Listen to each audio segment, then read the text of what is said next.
All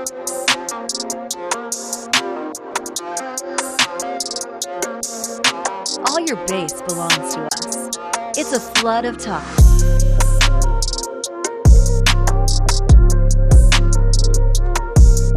Yo, what's up, folks? We're back once again for a flood of talk. It's the revamped version of the show. You know, prior we were doing just a Game of Thrones podcast, but now, you know, we're talking about all sorts of stuff. My name is Steve. On the other side of the booth, it's Jay. What's up, Jay? Yeah. And the deadly duo today. The deadly duo, Erica. She's busy doing good deeds these days. She couldn't make it, but she'll be back. She's not gone for good. She's gonna hop in every now and again and give her 2 cents, as it were. But we're gonna keep it rolling with the show tonight, and you know what? This might be a ranty one for me, man. I might be on a little bit of a rant. So, all right, preach. You know, a lot of stuff has happened in the last week that has kind of been annoying, and continues to happen. That's annoying. So, and we'll talk a little bit about some of that today. So yeah, my week has been annoying. What about you, Jay? What's been going on with you over the past week? Yeah, I mean, I'm just trying to figure out how, if you have background dancers and choreography, to walk to a fight and you don't knock somebody out. Do you deserve to keep fighting? I've been pondering that. UFC fans are pondering that with me right now. That sounds like an existential question. Hey, I mean, what's the meaning of life? What is the meaning? Should that guy be able to fight? Yeah. But, you know, we're not going to answer those deep questions right now. This is not that show. But we will talk about some more concrete stuff like, I don't know, like some Game of Thrones news. You know, even though there's no actual Game of Thrones show, there is still, you know, like opinion pieces and news that comes out. It's not really news, I guess. It's more like opinion pieces. But with that being said, I do have one piece of information here to go over, and this one was interesting. I don't remember if we knew this before. This particular article came out on March 4th, and it's why the original Daenerys actor was recast. So I was reading. As I saw this, I was like, "Oh yeah, who the heck was?" Somebody was cast before Emilia Clarke, and sure enough, that was the case. They actually did a pilot. So what this article says is, let's see. It says, English actress Emilia Clarke portrayed the role of Daenerys Targaryen for all 8 seasons of Game of Thrones, but she wasn't the first person cast in the part. Fellow English actress Tamsin Merchant was originally cast to play the Mother of Dragons for the HBO series based on the books by George R. R. Martin. Merchant, who perfectly embodied the natural silver-haired queen, only ended up appearing in Game of Thrones unaired pilot before her role was recast, leading the way for Clarke to flourish as Daenerys. So what's interesting is this article goes on to say that when they did the pilot, like, HBO was not impressed when they saw this pilot, and they were like, "Yeah, you guys need to go back to the drawing board." So they did, but interestingly enough, though, David Benioff and D.B. Weiss originally wanted Emilia Clarke to play Daenerys, over Tamsin Merchant, but the studio wanted Tamsin Merchant to play no Daenerys. No. I guess okay. So here it says she. Let me see. Let's see if I can find it because I read this. So let's see. Where is it?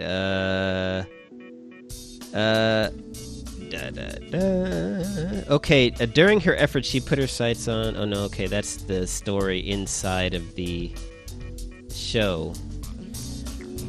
It says here, Clark was still a newcomer when she began her Game of Thrones journey in 2011, fresh off her graduation from drama school. Yep. Huh? Say that again? Yep. Yeah. Clark took a few minor gigs before acquiring her big break on the HBO series for nearly a decade. Clark played Daenerys, which garnered her a number of... Okay, yes, she played in Star Wars. Star Wars, the solo, the Star Wars story. Let's see. Okay, so the initial Game of Thrones pilot was filmed in 2009, but was never made public. Which, oh man, I would love. It wasn't made completely clear why Merchant left the series and whether it was her decision. So they never said that they wanted the other girl over her. No, but they wanted Clark over Merchant. No, it says here. It says HBO You're was just trying to make this more spicy. It says HBO was less than enthused with it, so they ordered creators Benioff and Weiss to do a complete reboot. Aside from redoing the script, the network recast roles like Catelyn Stark and Daenerys Targaryen. Okay, it wasn't completely made clear by why Merchant left the series and whether it was her decision or that of HBO. Benioff and Weiss, however, had been outspoken about Clark being the only actress capable of carrying off the character for the better part of a decade. It seemed likely that Merchant just wasn't a fit for Daenerys, and it's possible that she was initially cast over Clark for the factor of acting experience. So you're saying she's too old because it's going to be for a decade? No, I think maybe. I mean, Tam. I don't know if Tamsin Merchant is that much older than Emilia Clarke, but you know, obviously they didn't. HBO didn't like the pilot. I would love to see that pilot, though. I would love. Yeah, I know. I want to see what it was like. To see that pilot. But yeah, so basically, you know, this show could have been very different with Tamsin Merchant as Daenerys. Very interesting. Not to mention the fact that they had to reshoot the pilot. I mean, I wonder if, and this might, it probably wouldn't have been that much different, but I wonder how different the show would have been if HBO had seen that original pilot and said, yeah, you know, full steam ahead with this. Like, would that have changed, like, some of the story elements going forward? Or, I don't know, how they kind of handled some of the story elements. I know it's, you know, a lot of the stuff is taken from the books, but they did put their own... Just because the actress was changed, I don't think it would change that much. I mean, you never know. You'd have to see the pilot. You know. I guess, yeah. I mean, you'd have to see the pilot. I mean, what would be interesting is if they just reshot the pilot the same way and just put a couple of different actors in the roles and said, yeah, the people that we had didn't work. So,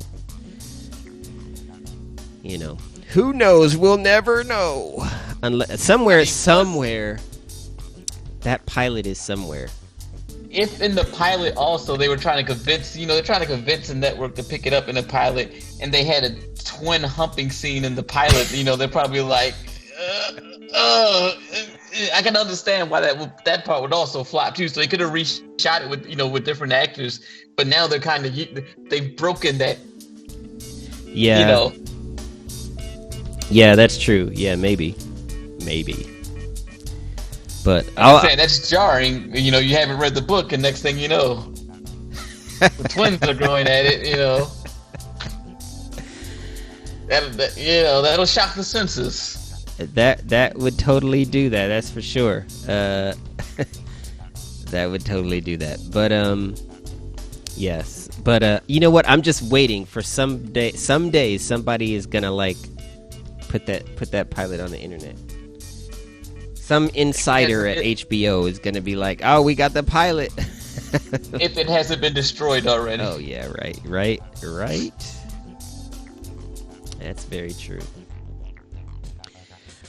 But yeah, so that's that's my Game of Thrones news for today. So I just want to warn everybody right now that we're about to go into the section of the show where I might get a little annoyed. Yeah. So come on, preach. Yeah, so with that being said, Steve steps up to the microphone. Yeah. So politics, man. Mm-hmm. Talk to him. Politics. All right, so the all right, so the next article I have. Oh, and by the way, the last article was on Screen Rant. If you want to check it out, links will be in the show notes. I've got a church fame, so I'm using a little notepad. So, yeah, okay. All right, let me get ready here. All right, so the next article I have here is from CNN. Okay. Mm-hmm. Written by a political writer from CNN named Brandon Tinsley. Well. Okay. Let's talk about him, Brandon. Title of the article is "Excuse You, Iowa. Black voters flex." Ugh. For Biden in Democratic primary. I saw the title of this article and I was like, who the hell wrote this? So I had to do my research on Mr. Brandon Tinsley. Uh-oh. And I'll get real. And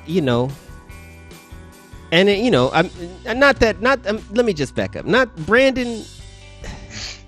I'm sure if we met in real life, you'd be a cool guy, I suppose.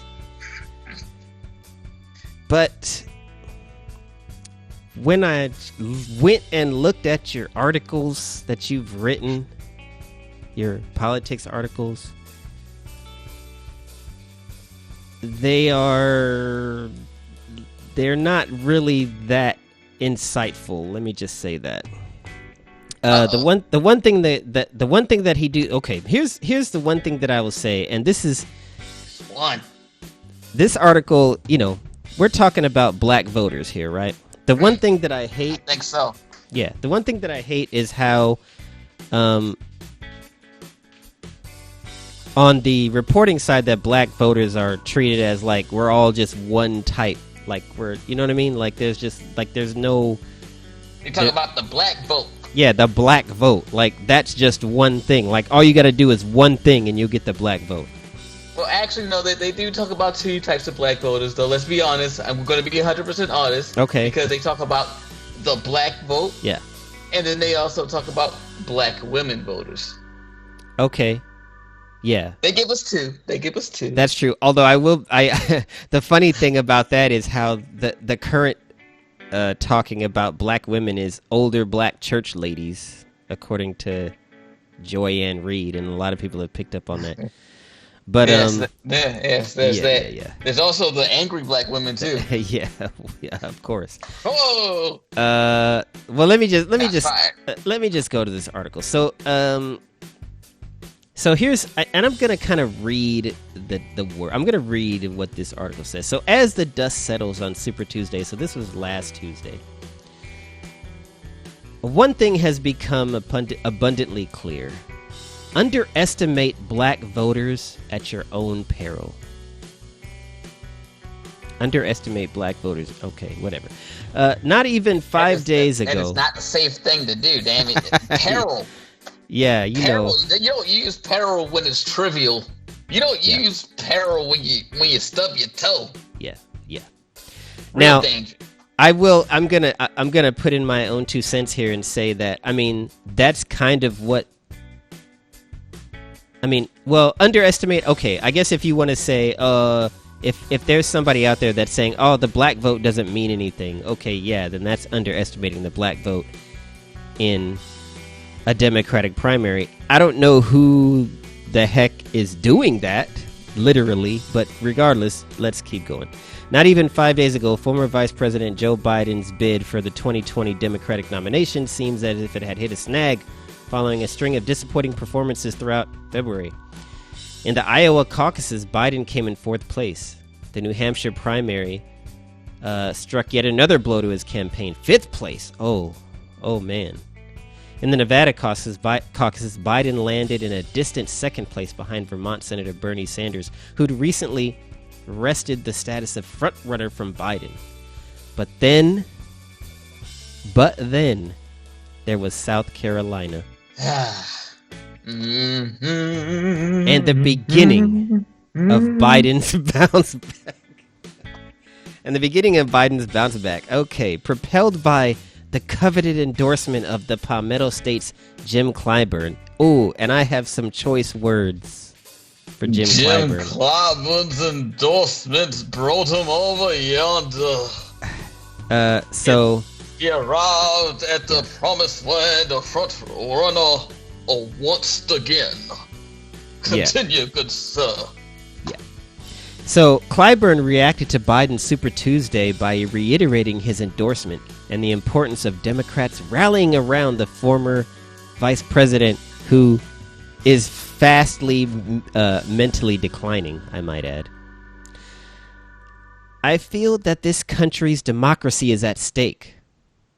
I've said time and time again, no matter what we may do to provide health care, affordable housing, educational opportunities, economic opportunities, none of that matters if we do not have a stable, flourishing democracy. All right, so that sentence made no sense, because how do you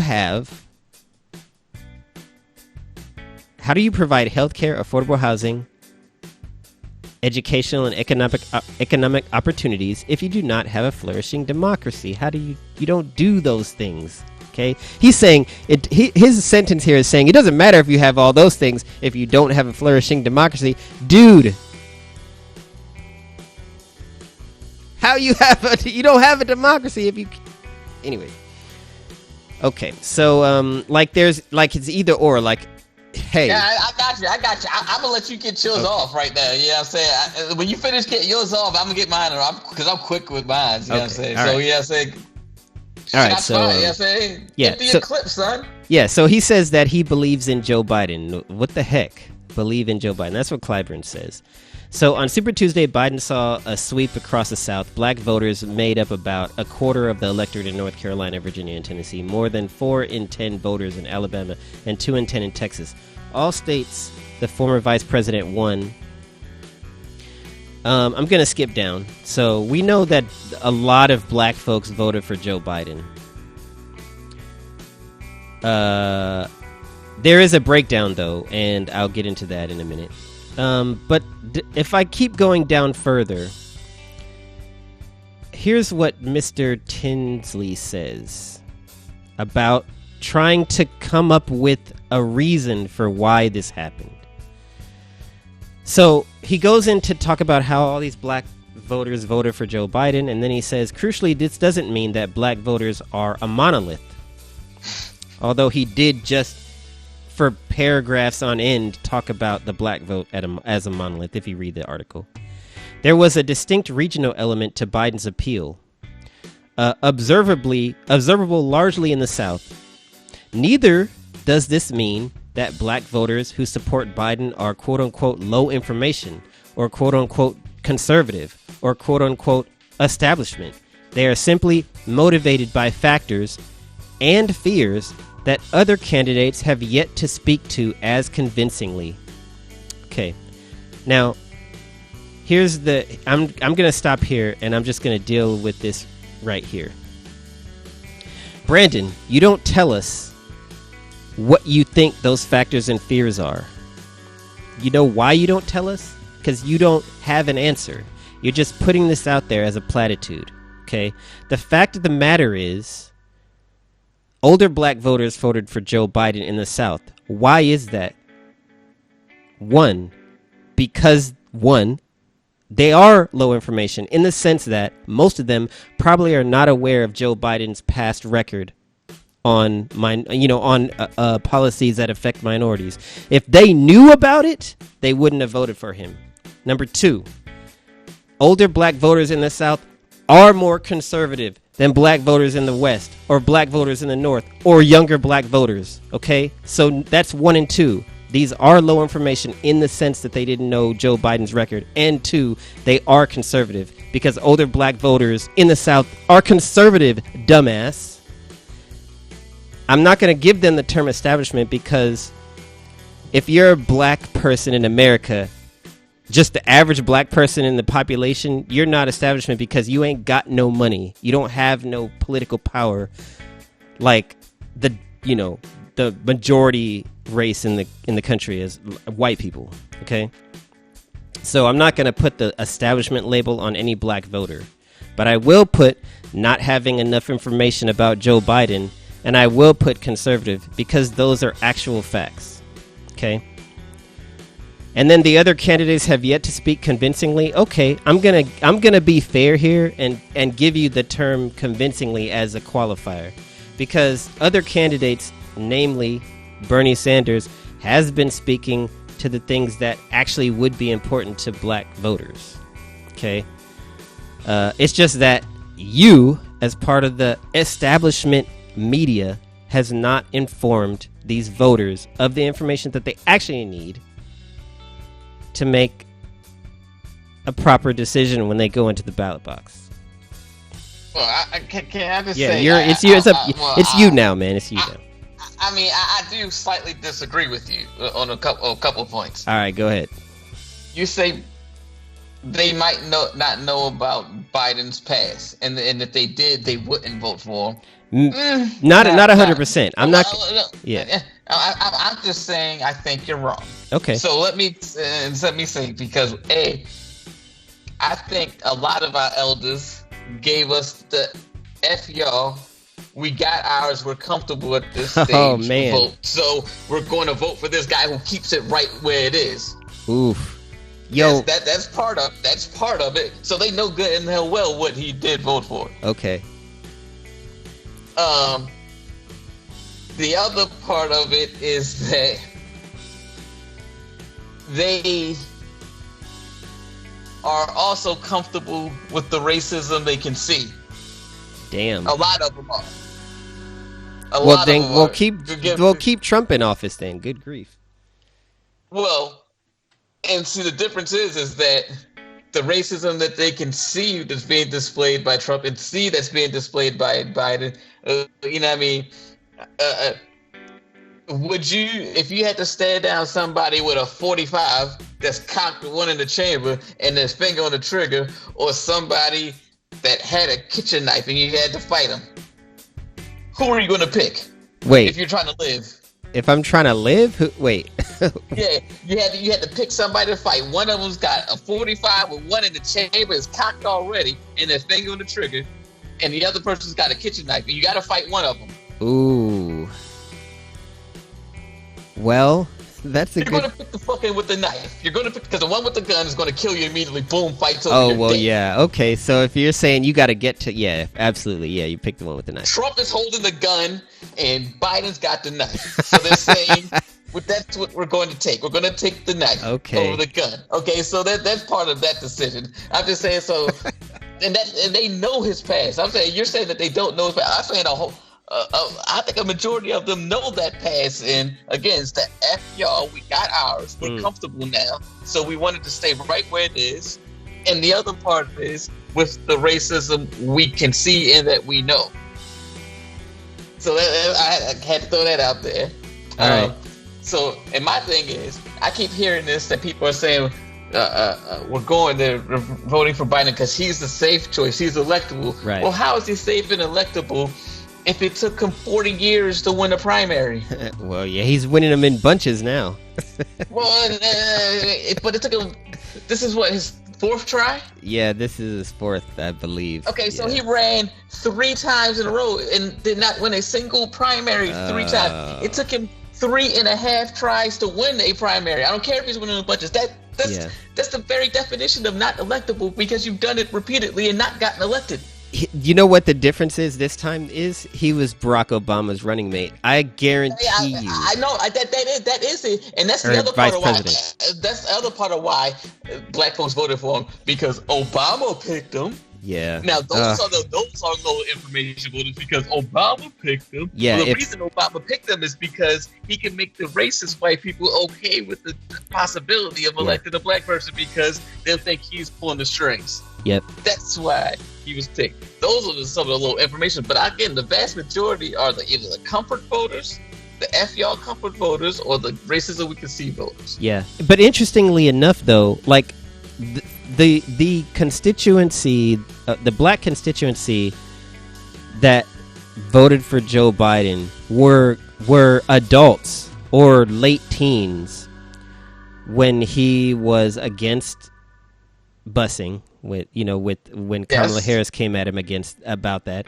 They were adults when he helped pass the bankruptcy You're not bill. seeing how everything you're still saying is falling in right in those categories, either the comfort or what we can see. Yeah, I got you. I mean, I hear you. I was trying not to be that cynical, but do you not talk to these people? Yeah, I do. I mean, I've had my conversations, like. So why would you not try to be that cynical? You've had these you work with them. Yeah, that's not being cynical. Calling a spade is not being cynical. That's true. I will say that it is. I do get annoyed when I have political discussions with with black baby boomers about politics, and when I talk about, like, I mean, just having conversations about why Bernie Sanders should be the president, and I get looks like Bernie Sanders, like what? It's like, are you, that does annoy me, but and I am kind of like disheartened by the fact that Joe Biden won people in my age group, even like people above age 45 voted more for Joe Biden than for Bernie Sanders. So I'm like, yo, Gen X, what the heck? You know what I mean? That doesn't surprise me in the slightest. But, well, I mean, you're a millennial, so it's... I can see... I think you have a better vantage point of it because you're not in that generation, but... Yeah, I mean... within the Generation X thing, when I see Gen Xers not being progressive, it's kind of like, oh, guys, what the heck? Right, my point is, though, I talk to y'all. Yeah, I got you. And you are not normal amongst y'all. Like, I'm not even being... But, like... Generation X compared to the millennial generation is extremely conservative. No, I got you. Extremely so. Like, my family members, for all intents and purposes, are Republicans. They vote Democrat here because the Republicans here are like, but they are, for all intents and purposes, Republican. I got you. In all of their views. And I'm like, no, but those are the Generation X's, not the millennials, but the Generation X's. Yeah, people, 40s, like, what is it? Early 40s to early 50s would be my generation. Yeah. Yes, and I'm saying, like, the ones in my family, like, good God. Like, if they were white, they would have swastikas. And have more money. I tell them all the time, if y'all were white, you'd be wealthy skinheads by now. Oh no. Yo. Hi, Jason. Yo, that's funny. But yeah, this was annoying to me. And all of the, just being real, man, all of the almost all of the black political commentators on TV annoy the hell out of me, man. Especially that one dude, what's his name? Jason Johnson? Oh, Jason Johnson, yeah. I cannot stand that guy, dude. Yeah.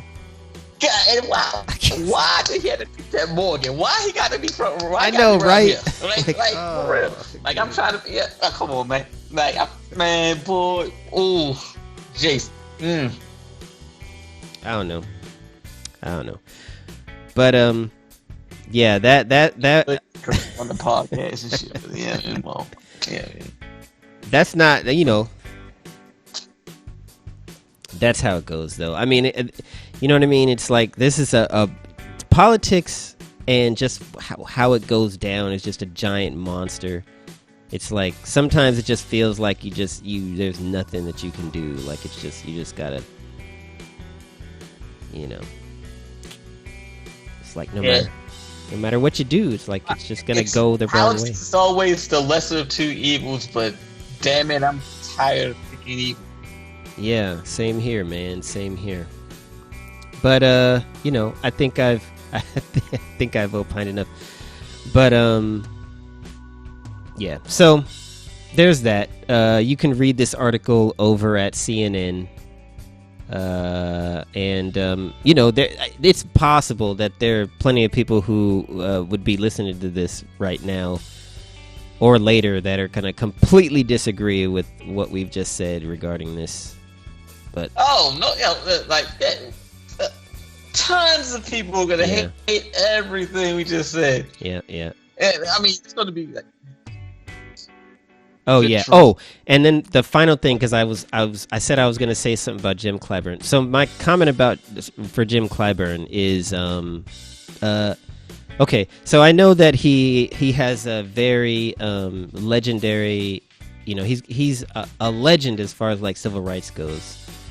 I think he's the longest serving.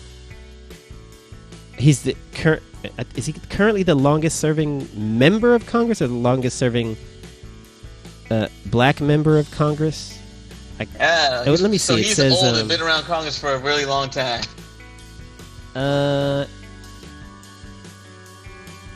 He's the state's. Let me see. He, as well as by the state's majority black Democratic electorate, Biden. Okay. Okay, it doesn't say here, but yeah, I think he's been in Congress for a long time. But man, I lost a lot of respect for Jim Clyburn with how he just basically paved the way for Joe Biden to just be on this trajectory. Like after last Tuesday, when people went to South Carolinians and asked them, what caught the late breaking voters, I guess, or the same day voters, like 50% of them said it was Jim Clyburn's endorsement that caused them to vote for Joe Biden. Like, dude, stay the hell out of it then, dude. Come on, man. But I don't know. Well, didn't you hear his endorsement? Would you be able to stay quiet if a ghost came down on your shoulder and you looked over and it was your wife? Oh, man. And she was telling you who to vote for. If my wife is coming back in ghost form while I'm sleeping, I'm just saying, am I going to get some this one last time? But nah, she was telling you who to vote for.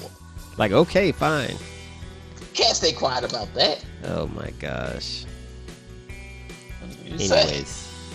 I'm just ready for all these old folks to be gone out of Congress. They're just holding back. They're holding everybody back. I'll say it like this. Chris Matthews was respected. He did his job for a long time. He home now. Yeah. Everybody go home. Clyburn, go home. Biden, go home. Pelosi, go home. Schumer, go home. All you guys, get the hell up out. You guys suck. They all suck, man. But take that time. They all suck. They all suck. Anyways, all right. So I don't want to keep this being a downer. So we're gonna go into our break. I got another song to play. It's a remixed song. Of a song. The song is called Bird. It's from an artist named HD Ben Dope. He's a rapper from New York. Man, gotta have a cold. Say what? What'd you say, man? He got wire quotes. Yeah. So he got wire. Yeah, he's got when I was on his website, he had what's his name? Yeah. Omar. Yeah, Omar on there. But yeah, so he's from New York. His song is being remixed by Yellow Bass, a producer I think who's out of Scotland, I believe. But the song's pretty cool. So we're gonna go ahead and go into that right now. Yeah, that was cool. We're back. Yeah, a little bop. Yeah, it was nice. All right. So, we're going to keep it going. On more news that's kind of annoying, but not as annoying as what we just did. So, hey, everybody knows about the coronavirus, right? Coronavirus. No, not at all. You haven't heard about the coronavirus? Wow. It seems like it's all You mean over. that's what's hurting the sales for beer? Yeah. Yeah, everybody's, you you got to stock up on beer on an apocalypse, man. I mean, come on. Oh, no, that's actually a true story. Like, Corona beer sales are down like 30%. Oh, my God, please. Buying it because of coronavirus. I'm not making that up. No, please no. Oh God. You know what? That further weakens my faith in humanity.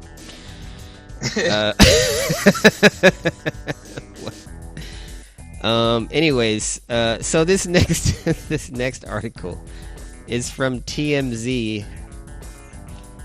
Now, okay. I mean, I'm not a big fan of Dr. Drew or Dr. Oz, but right here in this article, I think they're being very reasonable. So TMZ, there's an article here that says, Dr. Drew and Dr. Oz, ignore the coronavirus panic, just be reasonable. So, Dr. Drew is still fired up about coronavirus, specifically the media's unconscionable role in causing a panic. I agree. And suggests you turn to just one group for advice. And Dr. Oz agrees as well. So, both doctors are in this article. Dr. Drew admits that the virus has led to some dire real-world consequences. Well, actually, it's okay. Dr. Drew insists coronavirus is being overblown, especially compared to a normal flu season. And even though it's a serious issue, he says the hysteria isn't warranted. He says that the virus has led to dire real-world consequences for his older patients and businesses across the country, but claims that that's all due to the panic and not to the virus itself. Dr. Oz says... Dr. Oz is making a complaint that the media reports all this stuff and then says, oh, by the way, don't panic, but then he says the media doesn't give any further instructions, so all that does is make people panic more. They also Dr. Oz says also don't load up on masks if you're a generally healthy person, because people who actually would be at risk of having their life end due to getting the coronavirus should be the people that should be buying up masks. Also, at the very end of this article, it says, as we've reported, a coronavirus hysteria doesn't seem to be going away anytime soon. NBA players are scared, Jay. Yeah. So football players. Yeah. Raheem Mostert canceled the autographing. Okay. Major events are being canceled. But not a Trump rally. Yeah. And strip clubs are using it as a marketing gimmick. I don't know. I haven't been lately. I'll tell you next show. How about that? I'll do some reporting. Yeah, do some reporting. I'll be the man on the scene. Yeah. For the pod. Yeah. Bring back footage too. We're gonna need footage. Sir, I'm not sure if you've been to these places lately. Hidden camera footage. I'm not sure how I'm supposed to get a lap dance to do that as well. All right, we'll just take copious notes. All right, so so essentially, this is overblown. So NBA players are scared. So I kind of dug. I went on a slight bit of a rabbit hole on this article, and I pulled up the next piece where Chicago Bulls star Zach LaVine says the whole NBA is worried about the coronavirus, and he's legit scared of catching it. Zach, if you caught the coronavirus, for you it'd be just like getting the flu, man. The NBA has said that and I'm sure you heard this, and this is not just from this article. I've heard this just out and about listening to the news and stuff. So the NBA has floated the idea of playing games without having fans in the stands. Fuck you, Corona's real to me. I got asthma, B. I'm one of those people that can die. What the fuck you mean? Wait, could you? What, do you have like other respiratory issues? I got asthma. Oh, well, yeah. Okay, so here's what I'll say that. I will say this. If you have asthma, like getting the flu is dangerous. I know. I never had the flu, and I hope I don't get it because I can die. Yeah, so yeah, for you should be the one buying masks. But like the majority of the population aren't asthmatics. So like they're I'm like just saying this shit is real as fuck to me. Yeah, I got you. So, and that's what I would say. Like, there are certain segments of the population where the coronavirus is not something that they would want to get. But with that being said, the flu is not something that you'd want to get. So I would imagine, Jay, based on the fact that you have asthma, that when you're around people that are sick, and we're talking about prior to this coronavirus crap, I'm pretty sure you took major precautions around sick people. So I'm pretty sure that you're going to continue to take major precautions around sick people, which people that so people that have those type of issues are going to take major precautions. And if they get sick from that, they have to get immediate medical attention because you can't just sleep that off if you have other health issues. So I'm not belittling the fact that there are people that if they catch this COVID-19 virus are going to be in some serious trouble. That is the case. But literally, dude, you've got a mass population of otherwise healthy people acting like they're about to get the Black Death or something. No, and I'm cool with that because you know what that means? They ain't going to be able to give it to me. Okay. So I'm good with all of this. I got you. Okay, this is the herd we're talking about. Yeah. Very true. I'm trying to keep the herd healthy so I won't die. I want this panic. I want everybody indoors. So a whole season, goddammit, and then we all be healthy. Okay. So I can live. That's understandable. But still, so I would say that like if I have people in my life that would be susceptible to having bad situations, then I wouldn't want to be the person that gets those people sick. But I'm not afraid of catching this virus. Like for myself, I don't. You know what I mean? Like I understand what you're saying and all, but because I am smack dab in the target area, I am horrified. Yes, I got you. But there are people that are not you that are horrified, is what I'm saying. And I want them to I know be. You want them to be. I get it. But what it's doing is causing other ramifications that are needless. Yeah. Purell is sky high and all that. I got it. I want all you people to be healthy. So I'm healthy. I got you. All right, so you tamped me down a little bit. I mean, seeing it from that side, yes. People should be definitely doing what they need to do to keep themselves from getting the virus, because if you know people in your life that would be susceptible to getting it and having bad circumstances, then yes. But why you think we do this show remotely? Yeah. Now I know what. Now I will say.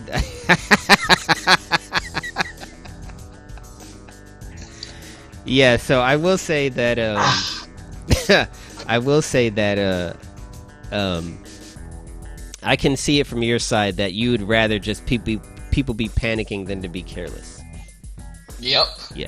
So from that point of view, if you consider the fact that human nature is basically that people are careless, which I was having a conversation with some friends at work, how Purell is like now like hard to get in the stores, And then the funny question was asked, like, how much is it you're disturbed by the fact that people are buying Purell up in droves, or you're disturbed by how dirty people were prior to coronavirus? Like, who wasn't washing their hands? At all, right? He's surprised, like, man. Dirty mofos. Like, is this what would happen if we just all were normally just being really cleanly? We would just not have Purell around? Right? This whole world would be sparkly, though. Yeah. And it would smell of disinfectant and lime. Yeah, but I mean, okay, but hey, NBA playing games without fans, that's dramatic. LeBron James said, though, that if it ever came down to a case, and I think DeAndre Hopkins said the same thing, if it ever came down to a point where games were going to be played with no fans to be in the stands watching it, LeBron James and DeAndre Hopkins said, well, they wouldn't even play in those games. I mean, look, I come from a town where we had the lowest attendance in the history of Major League Baseball. Yeah. So, you know, I mean, they played the Orioles game. Nobody could come. LeBron James ain't playing in front of in an empty stadium. He's just not gonna do it. I mean, if he ain't playing, it's empty. We ain't missing it either. So, I mean, that's true. Whatever. Well, the people on TV, I'm pretty sure they still broadcast the games. They can watch some old, reruns. ESPN 27. Yeah. 3 a.m. old LeBron film. Yeah. And a lot of events have been canceled too. The first major sporting event. South by Southwest. Yeah, dude. When I saw that, I was kind of surprised. That's a big deal. South by Southwest is a big deal. Coachella, though, has not been canceled yet, but I expect it to be. Bro, that's going to be canceled. Yeah, I expect it to be. I mean, like, every year they have an STD epidemic just for the Coachella being there. Do you think they would have deal with 2 of these at once? They already canceled GDC, so Game Developers Conference, that got canceled. Yep. Yeah. So big stuff, man. Big stuff is getting canceled. Look, I'm sorry that this stuff has to happen, but god damn it, I'm for it. Panic, motherfuckers. Keep me healthy. Yeah. And when I was talking about the strip clubs, so there are strip clubs that are like one strip club in Las Vegas is giving away has 50,000 bottles of free hand sanitizer for each paying customer while supplies last. Oh shit! And another. It seems like they should be doing that in a normal night. Yeah, too, this should be like they whatever. should just have freaking hand sanitizer in a place like that. As a default, and probably maybe this other thing. So a Tampa strip club is giving away free face masks to the first 10,000 paying customers. So hey, if you go to like Target or Costco and they don't have Purell or masks, go to a strip club. Go to the Shake a Booty Club. Go to the strip club. Get some for free. Get Purell masks. And ass. Yeah, man. So, so that's the news about the coronavirus, and just for Jay, everybody keep panicking so Jay can stay. That's right, goddammit. Keep me healthy. So you know what I mean? The funky ass Matty. You know what I mean? Yep. So, we'll definitely do our part to make sure people keep buying up all the stuff and shutting themselves off in their homes and getting their apocalypse bunkers ready.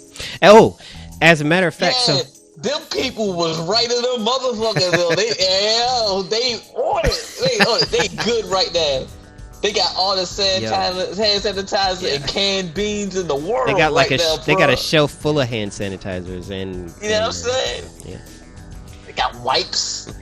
All that, man. They got Lysol disinfectant spray. You know what I'm saying? They got sprays, they got wipes, they got sanitizer, they got it all. New types of drugs, they got everything. They're probably spraying their bodies with disinfectant like it's SPF 50 or something.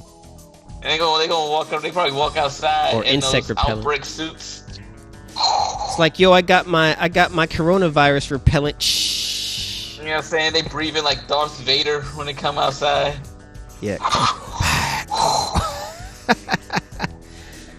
Gotta go to the clean room. Yeah, I would say also, hey everybody, read the book World War Z, because that book, like when I see what's going on in the world right, or especially in the United States right now, with how people are reacting to the coronavirus, it kind of gives you a glimpse into how we would react if something even more serious was happening. So, hey, World War Z. Gotta go get some guns. Yeah, that would be something you'd want. I would have to say, in a situation where people are truly panicking over some really serious like pandemic or something like that. You're talking. I mean, just dude. I mean, all things being said, I understand from your point of view, you don't want people to get sick and all. In the grand scheme of things, the coronavirus is not really that deadly. And people are reacting the way they're reacting. Imagine if something like the Black Death was running rampant right now. How that would cause civilization. That would cause like our current society to break down. It might be. That's why I would want guns and lots and lots and lots of ammunition. Yeah, exactly. Definitely a must get. I would use that to get everything else. Yeah. Well. Yeah. Because people would do that anyway. Like, you know, like I was the other thing I was talking about. Once one little bit of this shit drops off, the whole thing crumbles down. It's no law. Yeah. That's why I want all the ammunition and the guns. Yeah, because you know what? People will come for your stockpiles. And if you don't got no way to defend your stockpiles, yes, it's getting took. That's why I want my stockpile to be able to kill you. And then take your stockpile. Yeah. Guns and lots of ammunition. Absolutely. All right. So that's what we got on coronavirus. So this next section so going forward, we're just gonna be highlighting the great state of Florida because they have it never ceases giving. I mean, yeah, Florida is a magical place, man. I swear to God. I mean, you can call it magical. It's a place. It is a place. Things happen there. Yes, and here's one of those things right now.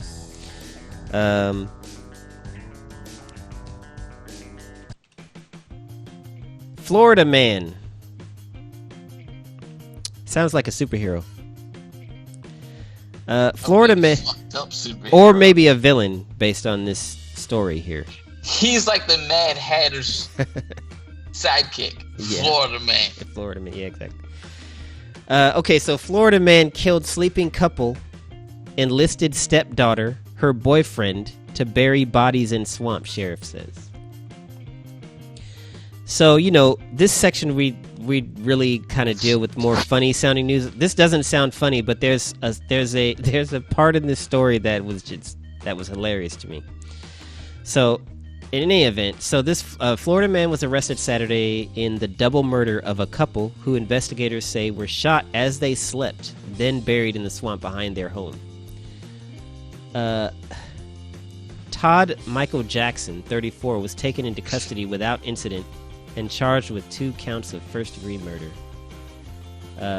in the deaths of Raymond and Crystal Klein in Polk County Sheriff's Office, in Polk County. The investigators discovered that so that's fine. Oh, here we go. The investigators discovered their badly decomposed bodies on Friday after learning that a suspicious 19-year-old woman was trying to sell a truck for $200. $200. $200. Like, that wasn't suspicious enough. Right, $200. And then telling buyers the owner didn't need it anymore. Okay, so she was like, hey, I got this truck. You might ask? Yeah, right. So why didn't Do you play sales? Yeah, because he was dead, she told buyers. He was murdered, in fact, she told them. And she was actually telling people that the victim had been shot in the head and was dead, and they needed to get rid of the truck.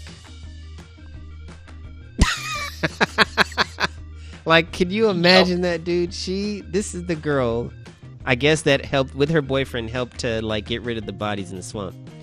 So then, now that they're dead, she's trying to sell the truck that was owned by the guy who was shot. And when people said, "Whoa, $200? Why is this truck only $200?" She was like, "Oh, the owner doesn't need it anymore." Really? Why not? Oh, because he's dead. He got shot in the head. So we're trying to get rid of the truck. Like, I bet your synopsis was just as long as the article.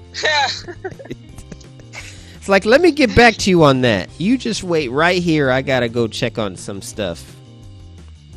Yeah, that sounds about Florida. Also, that is only a story that can only be accomplished by white people. No offense, white people, but black people are going to be like, he's like, we're not going to tell on ourselves. Like, y'all get on us for just living anyway. We're not going to tell on ourselves. So it's like, oh, he did. I didn't know I couldn't do that. Like, how does shot that work? In the head.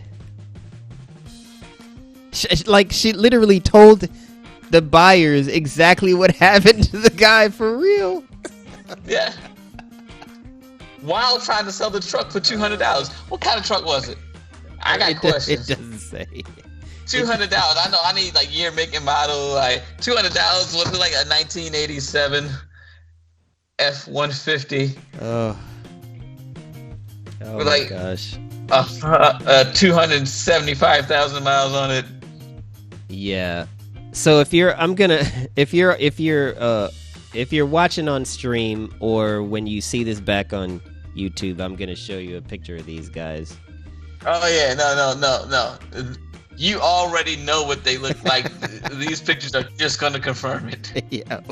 I mean, like, exactly what you thought they were. Anyways, so the older guy, let me go back here. So the guy on the left, obviously, is the shooter. Was that obvious? Because I don't know. Every single one of them fit the description. Every one of them fit the description. Yeah. So, so Charles mentioned Jesus. Yeah. So so this guy shot this couple. And then after he shot his couple, he called his stepdaughter and said, "Get your boyfriend, come over here and clean up these bodies." I do have this though to say though. Yeah, go ahead. Because seriously, he had to have been. He was a great stepdad. Because she showed up. And she tried to sell the truck for him. He was a great stepdad. He took care of her. Hey. Yeah, I guess. I'm just saying, silver lining. Right? There, yeah. Gotta look somewhere. I don't think I can argue with that, because, I don't know too many people if they call me up and be like, "Yo, I just shot these folks. I need you to come help me." Now, I mean, what? I do know like two people I could call up, and I'm not even gonna say all that. I'm just gonna pick up the phone and be like, "No, I need rubber gloves, bleach, and a shovel," and they will show up with everything that you will possibly need. Yeah. Although I would never call them for just about anything else in life either. Yeah, right. Like, I could just imagine, like, dang, why you have to kill him, though? Anyways. I don't even know. I wouldn't even know that. I could imagine her just showing up. Just showing up, like just matter of fact, like, all right, what we got to do? Yeah. All right, Paul, I brought the big gallon trash bags. Yo. And the boyfriend, too, man. Goodness. All right. Right, you know what I'm saying? That means she has some fire, because he gonna go take care of bodies. Because you see the picture, she must have had some fire. Hey, gotta be something. Oh, man. Oh, but here's the other thing about Homegirl. So it says, let's see. So the girl the 19-year-old, she also admitted. You talking about Amber Lynn? Is that her name? I think I missed her name. Yes, it's Amber Lynn. Yeah, that name is so trailer trash that it was actually named in Ted 2. It was named in what? No, that was Ted 1. That was Ted 1. My bad. Amber Lynn. Amber. Oh yeah, Amber Lynn Nichols. Okay. So she also admitted. Okay, so the people who died, the people who were killed, were this family called the Kleins. Raymond Klein and someone and a woman. But anyways, she admitted that she had been living in their home. So I get this guy that killed the Kleins. I guess the Kleins owed him some money. The article doesn't really say what their what their more substantive relationship was between the two, other than the fact that they just owed him money. But the girl admitted that she had been living in the Klein's home instead of the tent in a park where she normally sleeps. So literally, how good was her stepdad? Was he living in the tent too? What? Did you not see his pictures? Yes. No, the tent was a step up. He was as good as he could be. You saw his picture. Yeah. That dude literally looks like he sleeps with gutters. Yes. What's funny, though, is how nonchalantly this sentence is just in the article. She also admitted that she had been living in the Klein's home instead of the tent in a park where she normally sleeps. Yes. I'm just saying, because her stepdad looks like he smells like Pete. Yeah. A tent in the park. In a park. Oh, man. Florida's temperate. It doesn't get that cold there. Oh, man. Florida. Okay. I mean, come on, dog. You live in Baltimore. People sleep under the bridge in Baltimore. What yeah, are you talking but, about? It's cold here. There's homeless people sleep under bridges all over the country. Yeah, it's cold here. You know what I mean? They're in Florida. They got a whole park. It's temperate. And the tent in the park, it's probably almost lovely. Yes. Very. You know what I mean, surrounded by her meth pipe and her chiclets that have fallen out. Yeah. But in any event, that's our last bit here for the show. I was able to let out some frustration this week. Today, I was able to let out some frustration tonight with the politics. You reined me on the coronavirus, though. I do see it from your side. Like you're trying to keep yourself healthy. So if you have asthma, that's a good thing to do. Try and live. Yeah, but the politics thing, I was thoroughly annoyed. Oh yeah, I'm with you. Like I said, yeah. Like I think you don't give our elders enough credit to fuck us over. Well, I do now, Jay. I do now, and my own generation too. I might add. Oh yeah. So y'all Nixonians. Gross.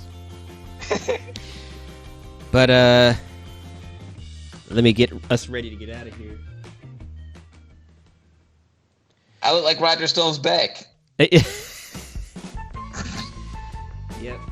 But with that being said, that's going to be it for our show. Hopefully you guys enjoyed it and will enjoy it. Just make sure, you can catch us on an audio podcast through Stitcher, iTunes, any podcast app that you use on your phone. You can listen to us on the website. Go to afotpodcast.com. That's where the show notes are going to be. We're here every Monday on Twitch live. And you can catch the archives on the 2 Cent Planet YouTube channel. 2 Cent Planet YouTube channel. So we're getting everywhere, and we're gonna develop more, segments to the show. This is kind of a new thing that we're doing since Game of Thrones is no more, and we're a ways away from the premiere of the next Song of Ice and Fire TV show on HBO. So, hopefully you enjoy what we're doing here. We're gonna keep doing regardless. But with that being said, Jay, do you have any last words? Uh, Also, those Florida people from Polk County. That's the same place Al Bundy went to high school. Yay! Al Bundy. With that, we're done. See you, folks.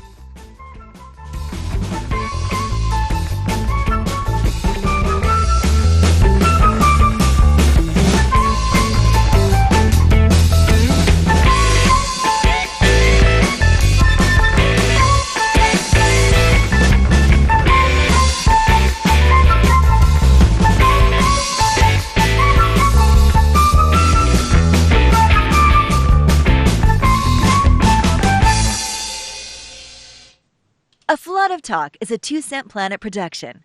Go to 2centplanet.com for other shows and articles.